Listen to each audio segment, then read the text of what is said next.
Today, our guest will introduce you to a 9-step method that will make your individual path to financial independence look crystal clear. That's right. Our guests today are Brian and Bo from the Money Guys Show. That's Brian Preston and Bo Hanson.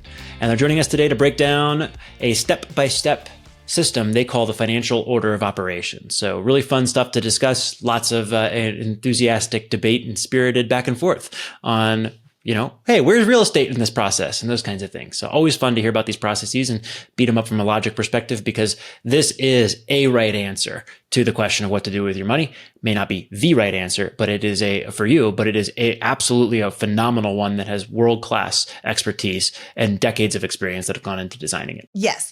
Unlike Dave Ramsey's 7 baby steps, this one is a little bit different. It's comprehensive and it really goes beyond the basics, and it leaves room for personalization, which is the absolute key to this particular set of 9 steps. So I'm super excited to bring them into our show. Hello, and welcome to the BiggerPockets Money podcast. My name is Mindy Jensen, and with me as always is my super fan of the step-by-step process co-host, Scott Trench. Thanks, Mindy. Great to be here with my orderer of operations on the BiggerPockets Money podcast, Mindy Jensen. As always, we're here to make financial independence less scary, less just for somebody else, to introduce you to every money story and every process for what to do with your money, designed by world-class experts, because we truly believe that financial freedom is attainable for everyone, no matter when or where you're starting.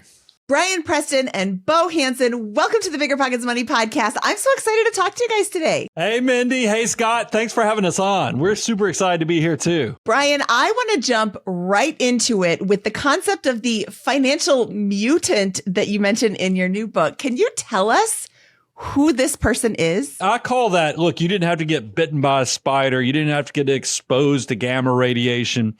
You are a financial mutant when you understand what every dollar has the opportunity to become. And I've tried to just, highlight that and then teach it. So even if people aren't born with it or pick it up at an early age, anyone can become a financial mutant if you train yourself right. I love what you said right there. Anyone can do it. Anyone can become it. But some people are kind of born that way. And I think, Brian, you say you're even one of those people. You were a financial mutant at the very beginning, even when you used to do like the $7 date night or something like that. Yeah. Like you had it figured out from an early age. Yeah, it really attracted the ladies, taking them out and telling them, hey, our budget's $7. Another way to frame that is it helped me to eliminate people who didn't want to be within your financial framework. It was a great screening process, that's for sure. For sure.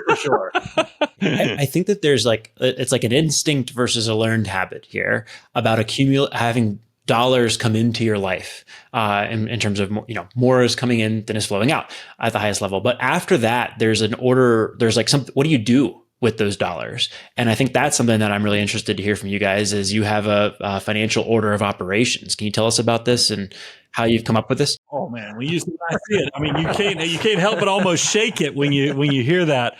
The financial order of operations, just like math, if you think about math, if you don't know PEMDAS, you're not going to get the right answer. And you see this all over social media. Money is exactly the same way. If you don't make the right decisions financially, you will not end up on the easier path or the best path to building wealth. And that's why we start at the beginning, making sure cash and things like that with highest deductible covered. We take advantage of the employer match to take advantage of all that free money. We avoid or pay off the high interest. We then come back to cash and get you a little bit extra in those emergency reserves in case you have bigger things like lose your jobs. And then we have Roth, we have max out retirement, we have hyper-accumulation, more to come on that, because that just really means that you start thinking about how you're going to use this money. And then prepaid future expenses, which I like to say the good time name for this is abundance goals. And then number 9 is paying off that low interest debt. The big thing for you guys, Mindy and Scott, is to know, I always ask myself, is this system successful for the person that came up with it because it made them wealthy, or did the system work so well that it actually created success for not only the person that created it, but also the people around them? And I'm here to tell you, because, Bo and I by day are fee-only financial advisors. This system is what we do with our clients, and it's actually created the success before we started sharing this. So I always want to make sure I give the chicken or egg discussion so people know that this system is actually road tested. We do a Q&A show every Tuesday, and it works out well. Yeah, I think the idea behind it was, in the personal finance space, so often people say, hey, it's pretty simple. You just spend less than you make. And while that is huge, I mean, discipline is probably one of the single biggest things you can do to set yourself on solid financial footing. A lot of folks, and some of our family members included, they were great at saving, but they would just take that money and throw it into a savings account or bury it under the mattress or put it in a coffee can in the backyard. And that's not exactly the best way to get your dollars working as hard for you as they can. So that's why we came up with the 9 tried and true steps of what you should do with your next dollar so that you can optimize, so that you can work towards financial independence. Yeah, I think it's called strategy, right? I mean, one is accumulating dollars and bringing them. You have to have an net inflow in order to build wealth in any format, but you multiply your results with strategy here. So I'd love to learn more about, or dig deeper into why this order of operations. Maybe we can walk through the first 2 or 3 steps and kind of just hear, why did you start there? And how are we thinking through that as the foundation for what's to come next? Yeah, we're not the first system out there. I mean, there's a lot out there that will say $1,000 or, maybe somebody's tried to modernize that and say 2,000. We're like, well, wait a minute.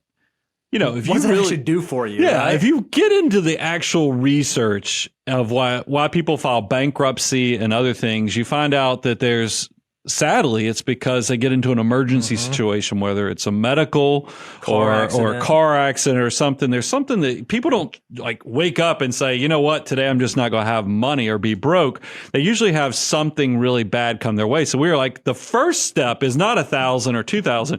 It's actually, let's cover your highest deductible. So that way the catastrophic stuff is covered and you're in a good place. So in practice, what this means is go look at your medical insurance. There's a deductible likely. Figure out what that deductible is. Your renter policy or your car insurance policy or your homeowner's policy, they're also going to have deductibles. List them all out. Whatever the biggest number is, that's the number to cover, and then you can move on to the step 2. Yeah, $1,000 is a fine place to start, but it's on the path to step number 1 because ultimately you just want to prevent yourself from being derailed. What we know in our financial journey is that things are going to take us off course. What we try to prevent is things taking us off course and leaving us there. So that's why cover the deductible as step 1 is kind of the very first one. And then once you do that, then you get to go to the fun stuff. Then you get to go to the exciting one because step 2 is getting your employer matched because we absolutely love free money. And Get that free money. Yeah. Most employers say, hey, if you put X dollars into your 401k or into your 403b or 457, we're going to put money in there as well. Well, if we were to set up a table outside of our office and say, hey, we're going to put $100 in this envelope, swing by our office and get it, every one of our employees would swing by and get that money. Well, your employer match at your company is the exact same way.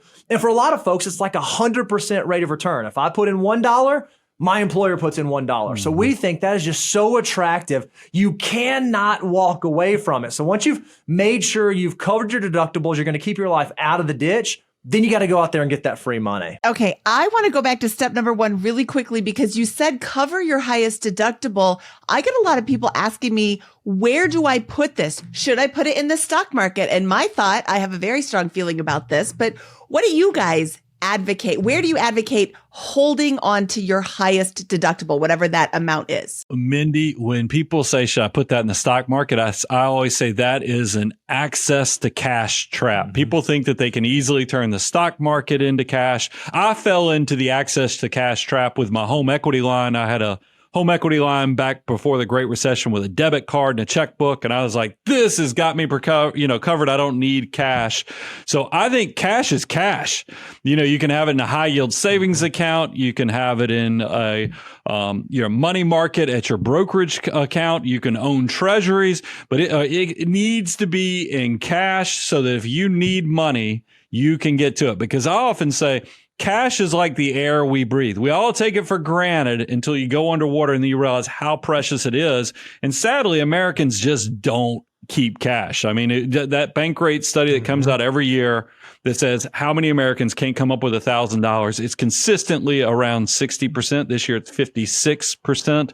So have it in cash. I want to ask about how much cash you should have in your once you get to step 4 here with emergency reserves, because I feel like all you're saying is bridge this until you've taken your match and paid off your high interest rate debt, which we've covered a lot on the BiggerPockets Money podcast. But how much is enough for an emergency reserve? What does good look like in the context of cash? I think it depends on your situation, right? Like the general guidance that we give is you want somewhere between 3 months of your living expenses and 6 months of your living expenses. And what you're really trying to protect against is a loss of income. If you don't have income coming in, how can I make sure that I still keep this operation moving along? Now, if you're someone who is a single income household, maybe one spouse stays at home, or you have a vocation where it would not be super easy for you to find other work, then you probably want to err towards the larger 6-month side.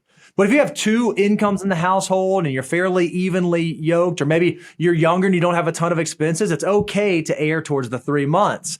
And then as you even get to retirement or as you get to financial independence or moving along, well, even then emergency reserves mean something different for you. Rather than the standard like 3 months to 6 months of expenses, you probably want like 12 months to 18 months of expenses. So part of personal finance is making it personal to you. You have to understand where you are in your financial journey to make sure your emergency fund accurately and appropriately covers your risk. Awesome. One of the keys here around how much cash to accumulate, at least as far as your philosophy seems to be constructed, is around this concept of high interest rate debt versus low interest rate debt.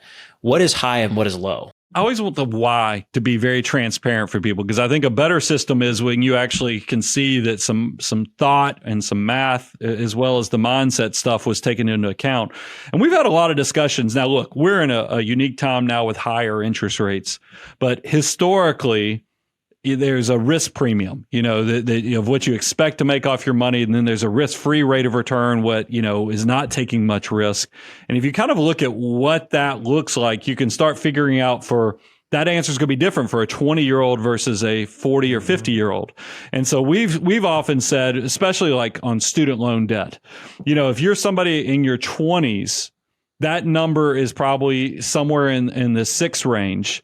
For somebody in their 30s, that's 5% or greater. And then for somebody in their 40s, it might be 4% specifically for student loans, because we do want to have a process to where you don't have a debt rate that you're foregoing doing like a Roth IRA contribution or something that will not be eligible for you at some other time, but you have a mathematical reason why it's okay depending upon where you are in your journey towards building wealth. Because I think that's something that's missing in a lot of the financial content out there. Well, what I heard is that a 6% interest rate is high for a young person, and you should probably begin prepaying that in this context of at least student loan debt. And I've been wondering about this. I don't know the answer here, but like suppose I bought my first home and I have a 7.5% interest rate mortgage, right? Like I would have said 3 years ago that anything over 7 is clearly in the high range, and you pay it off.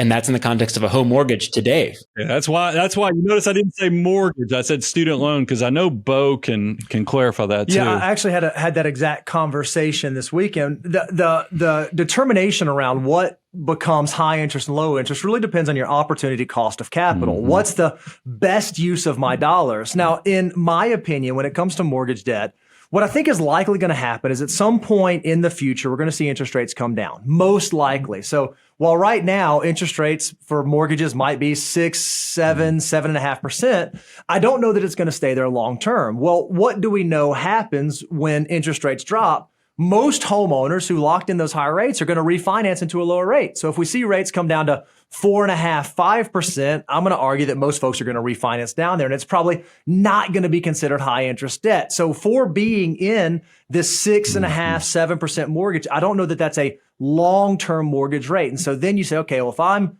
now deploying capital and paying that off, is that the best use of those dollars? If I'm someone who's in my 20s and 30s and I could potentially be having those dollars work for me for the next 30 or 40 years, or should I be satisfying that debt? For every dollar, it's only going to save me 6 cents in interest or 7 cents in interest, at least for the next couple of years until I refinance. So we tell people, if you're young, it doesn't make a ton of sense right now to get incredibly aggressive paying off the mortgages, because we don't think that those mortgage rates are probably going to be what's in place over the long term. Now, as you age, if you're someone who does have one of those high interest mortgage rates and you are in your 40s or 50s and you have a desire to be debt free by the time that you get to retirement, I do think that changes the calculus. But for young folks, mortgages are just not something we say it makes a ton of sense to get in a huge hurry to pay off right now. Yeah, there's get wealthy behaviors and stay wealthy. So if you're under 45, be careful getting too aggressive on paying off that lower interest mortgage. So I think it's a really interesting one, and I think this is one where I would just slightly disagree, because I'm a little more skeptical that rates will come down. I feel that if rates do come down, you can cash out refinance or refinance the mortgage and get to the same effect by pulling the cash out. And I did this math on a recent home purchase, and I'm going to prioritize paying off the mortgage because I can get a straight up 7.5% return. After tax for the most part on it. And that's like a guarantee for me. And I don't think I can beat that very easily at that rate. Or it's very tempting on that front. And I'm 33. So it's like an interesting, I think we're in this world where like now it's like a question, right? I like your answer. I think it's great. I also think that 3 years ago, there would have been no room for debate. Like it would have been silly for me to pay off a 4% mortgage. Now it's a discussion to be had at this point. And so I think it's really hard. I will say though that in the book, I put a whole chapter on my regrets, and there was a period. I'm nerdy enough, and I'm old enough now. I'm in my 50s that I went back and figured out the years that I didn't max out my Roth IRA when my income was low enough because I was starting the company and doing other things. I've actually gone and calculated what my imputed rate of return was since the 90s. And it was like over 9.5%, closer to 10%. And if I would have done that, that's the thing, because you're never going to get the ability to do your Roth IRA again in 1998 or 2000 for me. Whereas I think that this whole discussion on interest rates, it's back to my argument on get wealthy behaviors versus stay wealthy behaviors. And I don't know, and the analysts don't know either, by the way. I think that's what makes this fascinating. Yeah. Nobody really knows where interest rates are going in the next, 2 years. Mm-hmm. I mean, every year they make predictions, all these institutions. And if you saw how much they miss it by, you'd quit listening to these people. They're no better than the weather forecast that we may or may not take an umbrella to work with. And what I love is that the beautiful thing about, again, personal finance is there's not one definitive way that you must do it, that you absolutely have to follow to make sure that you end up in a place that you want to. And so that's why I think even for spaces like this where there are, slight, I don't want to say disagreements, but slight differences in opinion, it's great. One of the things that we really like is as we age, we think generally speaking, your risk level should decrease. So when people ask us that question, hey, I can just, pay off my mortgage and then I'm going to do a cash out refi. And you're right, mathematically that will work. But what you're actually end up doing is increasing your leverage later on in life, whether for you that's at 35 or 37 and 39. And generally speaking, we like to see debt loads decrease and risk decrease. You're kind of, with interest rates right now, some people are flipping that. And realistically, for a 33-year-old, it's probably going to work out just fine. It's not going to harm you. But it's one of the things that we want to take into account because we don't want people getting really excited about refining debt and casting it back out over 30 years if they're, 10 years from retirement or whatever that thing may be. And then the high percentage of how many people have mortgages still under 5% is higher than the percentage of mortgages that are 6 and 7% currently. When I see pay off high interest rate debt, the first thing I think of is credit cards that are 22, 25%, like the double digit percentages. Even right now with the 7% mortgage, historically, that's like average. We're not in a high interest rate environment. We're in an average interest rate environment. There's just 10, 15, 20 years of really, really low, ridiculously low interest rate environment that most people are comparing to. Like Brian, I'm, in my 50s and I remember the 7% rates. I remember the 70s when we had, double digit rates because that affected my family very specifically. Not because I was paying attention when I was 7 years old, but that's why it's a fascinating thing. Cause I think that Scott is spot on to ask the question about mortgages, but you should know in our system and also in Millionaire Mission, the book, mortgages don't even come into the discussion of the step 3 because we we're talking about, because I have that whole discussion in step 9, because I do think mortgage debt is a completely different animal than when we're talking about credit card debt, when we're talking about student loan debt and auto loan debt, because there is an asset sitting behind it that historically has done some pretty good things. So that makes some unique characteristics that's different than all those other elements. I guess you could say student loans, but still there's even some discussion on that. Is that difference primarily because it's just a fixed payment for most people for 30 years and prepaying it does not actually change the overall cash outlay? It just ends the payment stream sooner? Like what is the reason why it's so fundamentally different? Well, also there's an asset that historically, I know Great Recession removed, has gone up, and there's a complete market that allows easy access to restate it. So if there was, I know, Scott, you said you don't know that you think interest rates are going down, but if there's a very easy mechanism to fix that situation with pretty minimal costs, especially if the bigger the margin on where interest rates go, the cheaper that costs, because a lot of times the lenders will then start absorbing those costs for you. So that's really the access to adjusting it. And I always remind people when they're paying down their mortgages early, especially if they haven't built 7-figure wealth, is that you're not really de-risking yourself until you make that last payment, because the only way you can now get to the money is either you have to sell or refinance. And I can't promise you when things go ugly that those banks, because I was in 2010, I got the dreaded letter from Wells Fargo on May the 4th be with you, by the way, of 2010.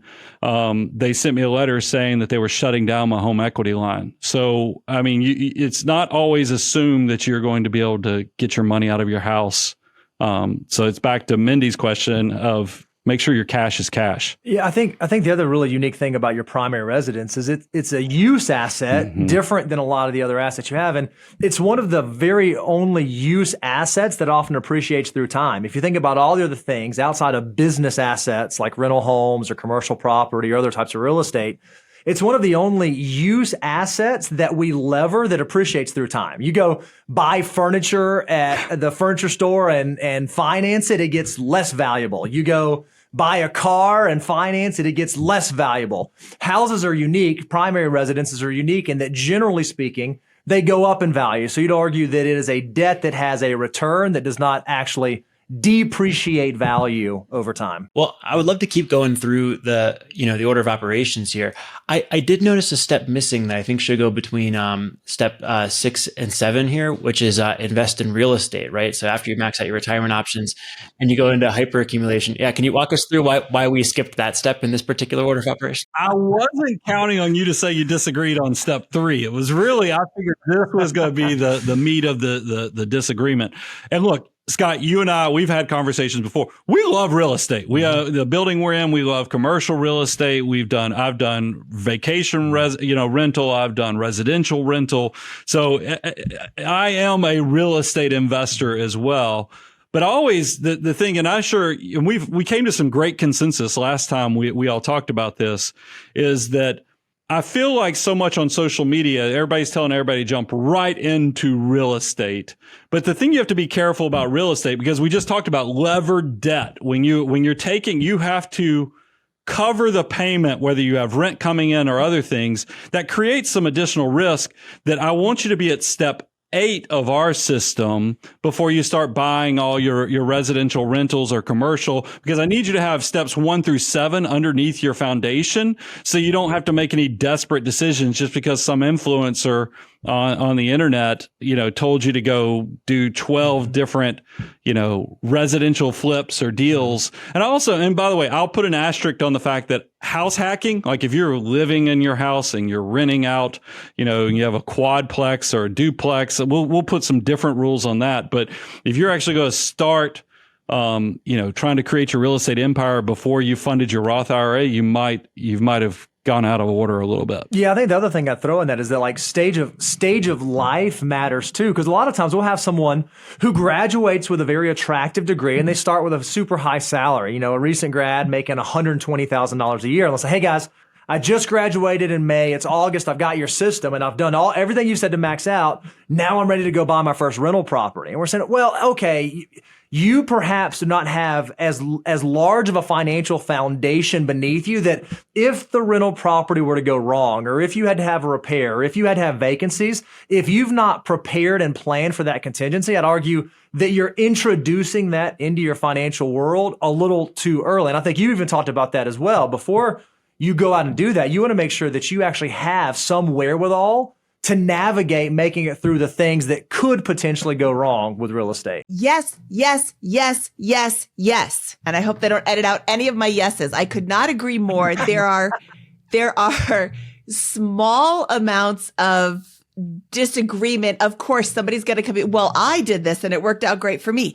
That's awesome for you. I'm so glad it worked for you. I'm looking right at Scott in my little monitor right here, and he had a different course of action. But Scott is different than anybody else on the planet. He's kind of an anomaly. He is an anomaly. It's not kind of, but he also had a plan. He decided purposely not to invest or max out these parts of his financial future because he was focused on real estate. His circumstances are different than somebody else's circumstances. So somebody hearing how Scott did it and then be like, oh yeah, I'm totally going to do that too. No, that's probably going to be a bad idea unless you also have all the other qualifications that Scott had too when he did that. So I'm not trying to throw you under the bus, Scott. I'm trying to make you sound great, but also do as Scott says, not as he did. You know, he doesn't advocate for doing all the same things that he did. Although house hacking, I'm glad you put that into a slightly different bucket because that's a little different. I do something called live-in flipping, which I would also include in that house hacking bucket. It's a form of house hacking where I'm just taking a really ugly house. I'm living in it and I'm making it look nicer. It's still my primary residence. So if something happens, the whole market turns to, you know, badness. I still have a house to live in, even if it's all flipped done. And you just stay and there. I could just stay there. So that is, I added Scott's invest in real estate in between. Well, it sounds like it's now step 7, 8.5. No, it's step 8. I mean, what you do at step 8 in abundance goals, have at it. I mean, this could be when you're funding the kids' college. This could be when you buy the Tesla.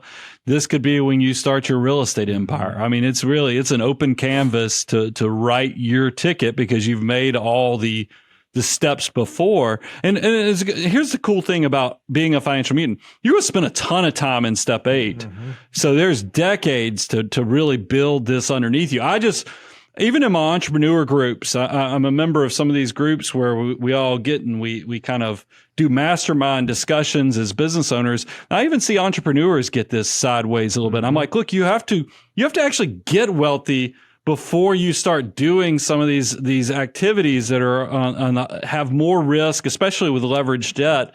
And people try to skip some of that stuff. And I just don't want to make the desperate decisions because I in 2008 through 11. Because I was doing taxes for 16 years is part of my background.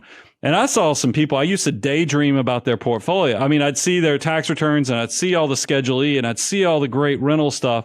And then I watched them go to practically nothing when those tenants quit paying rent in the Great Recession. And that stuck with me when I've seen these men that were crushing it basically be broken down where they're begging the banks not to take their primary residence. And that's happening right now in the industry, especially in the commercial real estate space. I know we talked about that a while back on one of the shows we did together in the commercial space. Absolute wreckage there. People losing everything, all of the 100% of the equity in investments all over the place. I do want to quickly reframe the conversation here because we've talked about steps 1 through 7.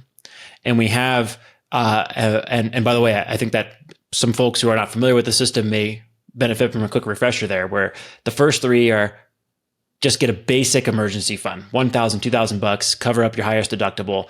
Then step 2 is take your employer match. 3 is pay off high interest rate debt. 4 is build emergency reserves. And 5 and 6 are maxing out tax-free growth with Roth and HSA contributions and maxing out your other retirement accounts. So the first 6 steps are basically a very logical order of operations and taking advantage of tax advantaged accounts and building up the basics of a financial foundation.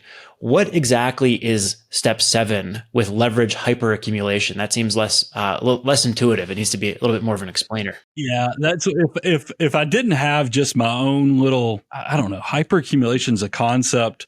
I remember when I read Millionaire Next Door. and Dr. Stanley and Danko talked about people who are prodigious accumulators of wealth and people who can save greater than 25%. That hyper-accumulation is just stuck in my brain. And even the publisher was like, you sure you want to keep hyper-accumulation? I was like, yes, because this is beyond 25% savings rates, is where all the other, and you said it so succinctly there, Scott, is that it's all tax and math driven. This is the first step where we start thinking, begin with the end in mind, and the fact that how are you actually going to use these assets? If you think you're going to retire at 50 or even 45, your account structure needs to be completely different than somebody who thinks they're going to work until they're 65 years of age. So this is why in step 7, we talk about the 3 bucket strategy with taxable accounts like your individual or joint brokerage accounts, your tax deferred, which is typically where your employer contributions are going to be, and then your Roth, which are completely tax-free growth opportunities. You need to think about those accounts differently. Tax location does matter and account structure matters, and we've tried to build that into our system. One of the things that I think is really interesting about personal finance, and in BiggerPockets Money, we cover financial independence and early retirement. Like that's typically what I think the person listening to this show is thinking about, and less kind of general personal finance here. But one of the things that I think that a lot of financial advice leads to is I buy the house, I max out the retirement accounts, 10, 15 years go by and I'm a millionaire. I've got $500,000 in my home equity. I've got $100,000 in my savings account, emergency reserve, and after-tax brokerage accounts. And then I've got $600,000 in my IRA. This is a millionaire.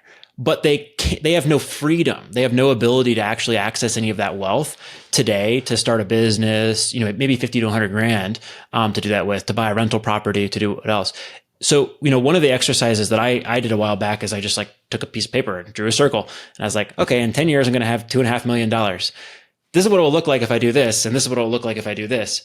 I'm gathering that what you're talking about is a much more sophisticated mechanism of kind of doing that exercise here. And if so, what do you do? How do you coach people through this problem? No, I mean, what's funny is this is why I know we share financial mutant brain sets, is because he thinks because I was thinking we have a tool. Our favorite thing to do. This makes us sound really nerdy. It's even romantic because we show it with our spouses, is we do an annual net worth statement, and we offer a free one. If you go to moneyguy.com/resources, there is a free net worth statement, but we also have at learn.moneyguy.com a net worth tool. And one of the things the tool does is it shows you the 3 buckets, your assets. It takes your net worth statement, turns it into, that's one of the dashboard things, is because Scott, I've seen millionaires come to me as prospects and they can't pay cash for a car. And I'm like, you have focused so much on maximizing everything that the government lets you maximize that you haven't figured out how to live your best life because you focused only on the taxes. You let the tax tail wag the dog. And that's the exact opposite of what we're pushing in step 7 is you've got to start taking ownership and control of your money. And the taxes are important. Look, this is coming from a CFA and a CPA. But man, oh man, make sure you are taking an active role in your financial life because you only get one time on this planet that we know of. So make sure you're actually being very deliberate with the planning. I know strategy is a big part of what you share and you write about on y'all's content. So, I mean, it really is checking all those boxes as well. And for your audience, when you talk about FIRE, right, when you talk about financial independence earlier on in life than traditional, you have to have this step because if you do, even if you are a multimillionaire in the 401k and you want to check out of the workforce at 50, you're going to have a really hard time doing that if you've not thought about this. So the earlier you can think about it, the earlier you can begin planning and beginning with the end in mind, the more options you're going to give yourself for whatever chapter 2.0 for you is and whenever chapter 2.0 starts for you. But doesn't this, so this is awesome. I love this discussion. Doesn't this involve hard, inefficient choices to get to that output? Because many people who are very capable of becoming millionaires several times over in the next 15, 20 years can't max out their HSA and their Roth and take their 401k match and max that out. And go through that whole funnel and build after-tax wealth that they can then use to buy the the Tesla or the real estate investment if that's what they choose. So where do you, like, at some point you have to say, like, I'm actually not going to max out my 401k and I'm going to put that money in here? Or is there another way to do it? How do you help people with that problem? Almost like there's a system designed, and it's built into the name of the chapter. Hyper-accumulation is 25%. So that's why we tell people you can make $80,000 a year and still reach step 7.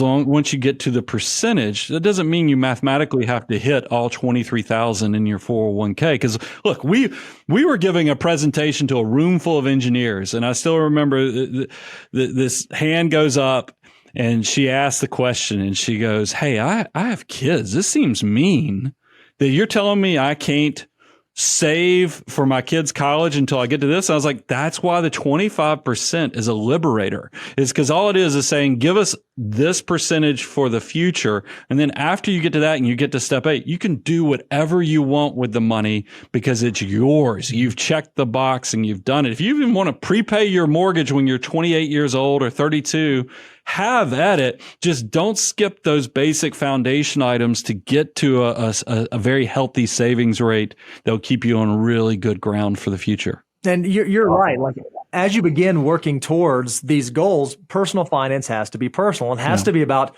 the goals that you have. Money is nothing more than a tool that allows you to accomplish those goals. And so what we've designed with the financial order operations is an optimization mechanism. How do I do that? But just like you said, if I'm someone who wants to retire early, there might come a point in time where I need to focus as part of my 25% more on building up the after-tax assets, more on doing that than strictly building up the 401k. And that's something you have to understand what the end of your plan is going to look like so that you can begin crafting the steps now. And sometimes you would argue, okay, maybe that is I think you called it an inefficient step. I would argue that's probably more efficient than someone getting to age 52, retiring, having to pull all ordinary income assets out and then having to pay a penalty on top of that. So what may seem inefficient actually is more efficient based on the goals you're trying to carry out. Number 8, prepay future expenses. I would like a definition of this as well because I was a little confused. What's a future expense? So like the really easy common example that most people have is paying for college education for their kids.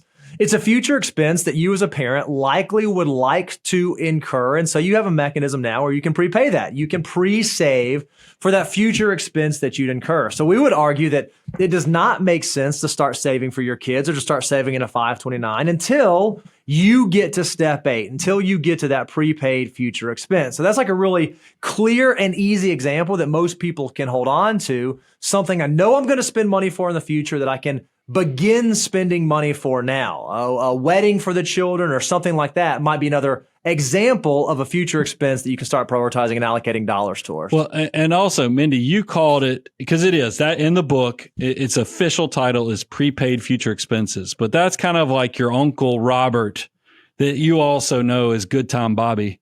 So, I mean, the real title is Abundance Goals, is that, yes, technically it's prepaid future expenses, but really what we're getting to is now you're walking into abundance, and this is where you get to do all those goals in that open canvas that I talked about later. So it's actually Fun Time Bobby. Fun Time Bobby. All right.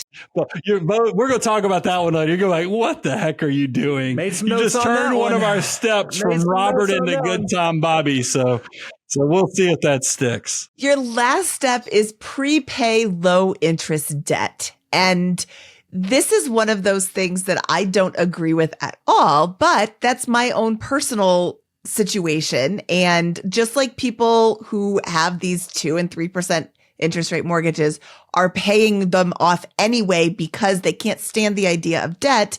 If this is something that, you can't stand the idea of having any debt, then go ahead and prepay those low interest rate debts. I'm going to have a mortgage until the day I die because it's 3%. I'm not paying that sucker off early at all. I want to be very clear, Mindy. Step 9, it's a get to, not a have to, right? At step 9, if you've done all this, you can choose to pay off that low interest debt. I often say, though, you know what's just as cool as being debt free? Having the ability to write a check and be debt free. So I tell people all the time, if you so desire and one of your goals is to have low interest debt and have the arbitrage where your money's working for you, it's okay so long as you have the ability at the stage of life to write a check and pay that off. Because I would argue you are not truly financially independent and then until you can actually be financially independent, until you can actually knock that out. So if you choose to have a mortgage, that's okay. Step 9 is not something you must do. It's something that you get to do at that stage in life. Now, Mindy, y'all are not in the studio with us, but Bo and I, the only things we ever not get into fist fights or have debates about, but this is one of them. Because I pull up, our wealth multiplier. This shows you whatever, if you go to moneyguy.com/resources, this shows you what every dollar has the potential to become based upon your age. And what I think about, because I have a sub 3% mortgage and I owe just a little bit. It's less than $100,000 at this point on it. There's a part of me, the good with math part of me wants to be like Mindy and never pay it off. But then there's the part of me that is, now I'm at this older stage, wiser, and I have all this money and I'm trying to figure out how do I not lose the game in some ways. And then I pull up my wealth multiplier and I see at my age, a dollar has the potential to become $2.80. Compare and contrast that to the 20-year-old that it has the potential to become $88. A lot of that multiplication is probably behind me instead of ahead of me. So it's more of how do you just de-risk, once again, stay wealthy versus get wealthy. And I always give people the freedom that once you're over 45, because I don't want you to get in a hurry when you're 33 years old to pay off those low interest debts. But if you're 54, 55, and you're thinking you want to walk out of the workforce and leave the threshold of your W-2 wages or however your entrepreneurship business that you have.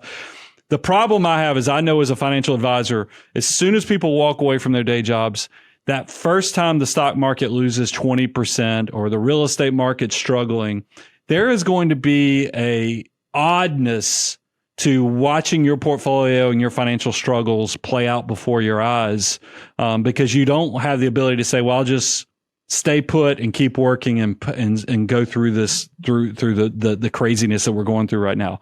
It is already a psychological pull I see on people. So if you want to pay off that debt, I'm all for it because true financial independence is being completely unencumbered no matter what is coming down the pipe. And that's why I tell people, step 9, I'd love you. The ideal of my eyes is to be completely debt free when you walk away from your day job. Like what I hear what you're saying, and this goes back to something that Scott said way at the beginning of the show, strategy and reason. If you're just paying off your mortgage because you feel like that's something you have to do, that's not really a reason. If you have a reason, like you grew up poor and you can't stand the idea of debt, or you're about to retire and you want to, get rid of this mortgage and be done with it and whatever, those are reasons, those are strategies. But just doing something because somebody else said to do it, or doing something because you don't have anything better to do with your money. First of all, I could do something better with your money. Send it to me. But also, like right now, if you have a 3% mortgage rate, you can make money putting all of that extra money that you would be putting into your mortgage into a savings account where you still have access to it just in case something should happen. So that's a better use of your money, in my opinion, than just paying off your mortgage. But again, I'm not going to pay your mortgage at all. So if you can't stand having the thought of having a mortgage, then pay it off. But do it because you have a reason, because you have a strategy, and because you've thought it through, not just because you can't think of anything better to do with your money. It's funny, Mindy, Bo, where we've landed, and if I didn't have a book tour coming up, I'd probably still be on this point, is that I have enough. I've just been building up and then letting because my cash is making 5.3%, so that's better than the 3, but there will come a point where I'm going to just stroke a check because it's not moving the needle that much. And I don't know. I have so much. I think it would feel good. I think there would be some emotional. Man, one less thing. Yeah, just be one more thing. It feels bad to say hassle factor, but it'd just be one less thing to deal with. I'm in Camp Brian all the way, and I think that there's math behind it that hasn't been fully explored. And I want to give you an example. You have a $300,000 mortgage with 3% interest rate. It's $1,250 a month just in P&I. So what does that come out to per year? It's like $15,000, $16,000. So if you multiply that by 25, multiply the $1,250 payment by 12 and then by 25 to get to the 4% rule, you need 375 Gs to generate enough from your portfolio per the 4% rule to FI on a $300,000 mortgage. So it just makes sense to pay off the mortgage if your goal is financial independence, because the end value is higher. You need more wealth than the balance in that mortgage to feel financially independent per the 4% rule. And we know from talking to many financially independent people, nobody retires in the 4% rule. Everyone always shoots way past it and has some other ace in the hole beyond that. So you multiply that up to a 7-8% interest rate mortgage. Now you need $900,000 in wealth to generate enough passive income to pay your mortgage. It doesn't make any sense in the context of financial independence, although you will, perhaps to Bo's point, have a bigger pile of wealth at the end of the decade as the decades march on, and you forego that opportunity cost. But it makes sense to even pay off your mortgage at 3% in the context of FIRE, if that's truly your goal today. And it, to me, definitely makes sense to pay it off at 7 or 8%. If the goal is FIRE early in life. Opportunity cost is the argument. What is the spread you would achieve? I think something we all would agree on, because there is other commentary out there that says, and this stat bowls me up a little bit. It says millionaires pay their mortgages off in 10 years.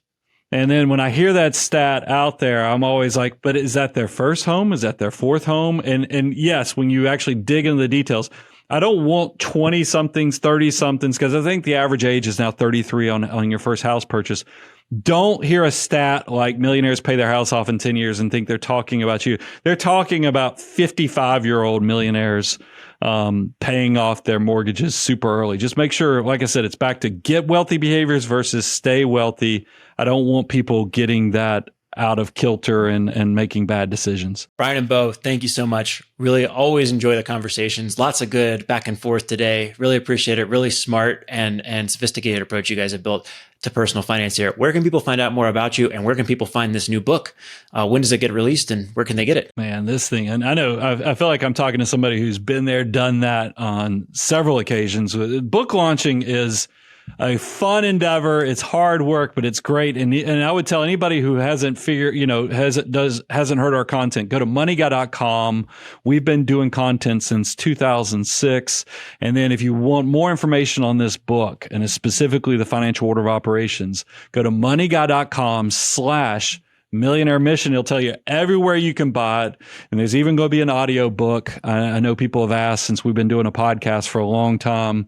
Yes, I did narrate my own book, which was pretty interesting. And there's even some stories that I could share on that. Awesome. Well, thank you so much. Always great to chat with you guys. I look forward to getting the book. I'm on the pre-order list, so can't wait till it comes out. Thank you so much for all you guys do, and can't wait to chat with you again soon. Yeah. Thanks, Brian and Bo. We'll talk to you soon. All right. That was Brian and Bo from the Money Guy Show. Scott, what did you think of the episode today? Oh, always fun getting into it with these guys. They are just so outstanding at what they do. You should definitely go check out their YouTube channel, their platform over at moneyguy.com. And of course, I'm really excited to read their new book, Millionaire Mission, a 9-step system to level up your finances and build wealth. You can find that at moneyguy.com/millionaire mission. So I'm looking forward to reading that when it comes out on May 28th, 2024. Yep. I really love having the conversation with them. Even if I don't agree with the exact specific order, they have a reason that they are suggesting each one. And I love that they can back it up. And, maybe you don't agree with their order either, and you move things around. Like they said, personal finance is personal. So moving things around, but having a reason behind it is the whole key to this. Yeah. And I just want to make a quick point here. We had somebody, give us some nasty feedback in the comments about a recent episode with Morgan Housel, which, by the way, I think was one of the best episodes we've ever recorded on this podcast and was just absolute delight. But look, we don't have any financial affiliation or association with the Money Guys. We really like what they're about. We like Morgan Housel. When someone has just written a book, that's when all of the thought leadership that they poured into it for the last several years goes into constructing that book and that topic. And it makes for a great conversation in many cases. So we did this episode because we like hearing from the Money Guys, and we like hearing about the thought leadership that they've poured into a new book in the personal finance space, which is big news in our industry. And so we plan to continue to interview these experts, especially when they've come out with big thought leadership on an ongoing basis. So just know that there's not an ad or a sponsorship or any financial association with these guys. We just like what they're talking about, and I'm excited to read the book when it comes out. Yes. And this is, we're not interviewing people who have no knowledge. We're not interviewing somebody who was like, oh my goodness, you should totally use coupons at the grocery store. We're interviewing people who are bringing in a different point of view. And it's up to you. If you like that point of view, great. You should check out the book. If this isn't really speaking to you, then maybe the book isn't for you. But we want to present all of these different choices and let you make the decision. All right, Scott, should we get out of here? Let's do it. That wraps up this episode of the BiggerPockets Money podcast. Of course, he is the Scott Trench, and I am Mindy Jensen saying peace out, Trout. BiggerPockets Money was created by Mindy Jensen and Scott Trench. Produced by Hajar Eldas. Edited by Exodus Media. Copywriting by Nate Weintraub. And lastly, a big thank you to the BiggerPockets team for making this show possible.